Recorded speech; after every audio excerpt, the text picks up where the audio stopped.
বলে, আবু বকর বিদায় দাও, মদিনায় আর থাকবো না। কেন রে বেলাল, কি জন্য মদিনায় থাকবে না? কিসের অভাব, কিসের কষ্ট?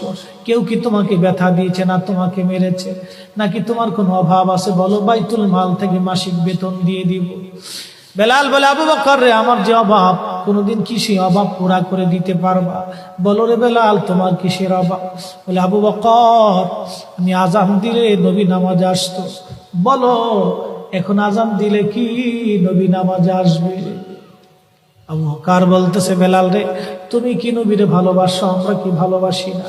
বেলাল বলে, আবু বকর, তুমিও ভালোবাসো, আমিও ভালোবাসি। শোনো গো আবু বকর, তোমরা নবীজি রওজা শরীফ দেখলে সহ্য করতে পারো? আমি বেলাল যখন আজান দিয়ে নবী রওজা শরীফের দিকে তাকাই, আমার কলিজা গুলি ফেটে ফেটে আসে। আমি বরদাস্ত করতে পারি না, সহ্য করতে পারি না। মদিনাতে দাঁড়ায় থাকবে, দুই রকমের হাজি পাবে।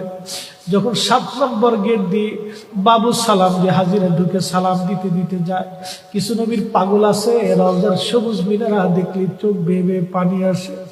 রওজা শরীফে ঢুকলে তারা হাওয়া করে কাঁদতে থাকে, আর মতুয়াগুলি খালি ধমক দেখে, ইয়া হাতি আল্লাহ বেদা, আল্লাহ আল্লাহ আল্লাহ আল্লাহ শিরকি আল্লাহ বেদা।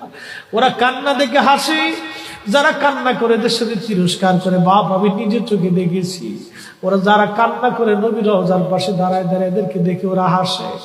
ওরা বুঝে না এরা কি জন্য কান্না করে। কোন হাজি আছে কান্না আসে না, শুধু সালাম দিয়ে চলে যায়। দুই প্রকারের হাজি। এক প্রকারের হাজি নবী রওজার পাশে দাঁড়ায় চোখের পানি ফেলে বুক বাসায় দেয়, এরাও হাজি। আর যারা শুধু সালাম দিয়ে চলে যায়, এরাও হাজি। আকাশ আর পাতাল তফাৎ।